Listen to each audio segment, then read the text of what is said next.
Israeli Prime Minister Benjamin Netanyahu fired Defense Minister Yoav Gallant on Sunday after Gallant called for a halt to a controversial judicial reform plan.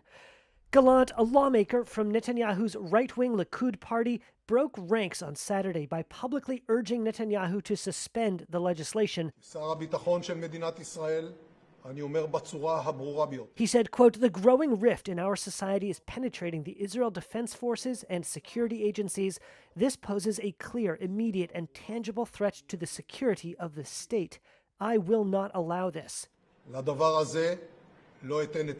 His dismissal marks the largest public fracture to date in Netanyahu's coalition government over the proposed reforms that have sparked mass protests and even dissent from some in the nation's revered military.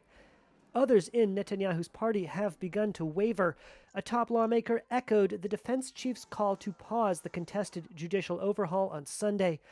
Dissent from the premier's own party and cabinet has compounded months of unprecedented mass protests by Israelis who fear the package of reforms could endanger court independence. I'm fighting for the future of my country as I know it.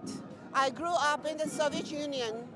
I know exactly what it means to live in a dictatorship regime. I'll do everything in my power to prevent my country from becoming one. Netanyahu, who is on trial on graft charges that he denies, says the overhaul will balance out the branches of government.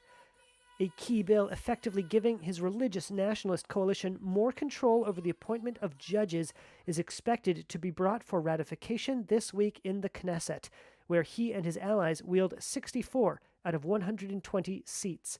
But how, or even if, that as yet unscheduled vote will proceed has been thrown into question by Likud dissenters.